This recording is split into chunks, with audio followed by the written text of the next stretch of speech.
Assalamu alaikum bir тугандар, кандайсыңар? Чай келип, чиркейлер көбөйүп, чиркейден коргонуш үчүн адамдар мындай москитный сеткаларды заказ берип атышат. Бул москитный сеткалардын кемчиликтери мындай кычыктарынан чиркейлер кирип кетет экен. Жана бул москитный сетка заказ берсеңер 500 сом турат экен. Бирөөсү бир айнеке. Ошондуктан эми арзаныраак тапсаңар 500-450 сомго чыгат экен. Ошондуктан биз альтернативный жолун ойлоп таптык. Могу мен өзүмүн үйүмдүн айнегине москитный сетка коюшум керек болуп атат эле. Азыр ошонун силерге жолун көрсөтөм. Любой пластиковый айнектин ичинде мындай резинка болот. Ошо резинканы алып чыгасыңар, мындай кылып тартып.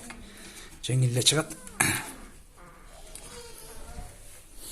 Мындай жеңил чыкпайт экен.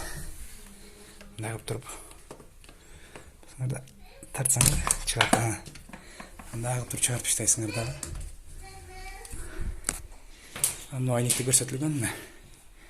Мындай кылып сетканы кыркып алып, бул сетканын метри 40 сом турат экен. Көбүрөөк алсаңар арзаныраак кылып берет. Ушундай кылып туруп жана пластикти коюп чыгасыңар. Ошондо мындай болуп тегиз болуп чыгат. Жана чиркеге кириши дагы азаят. Яка коюлган, сыртынан пластик менен оруп чыгылган.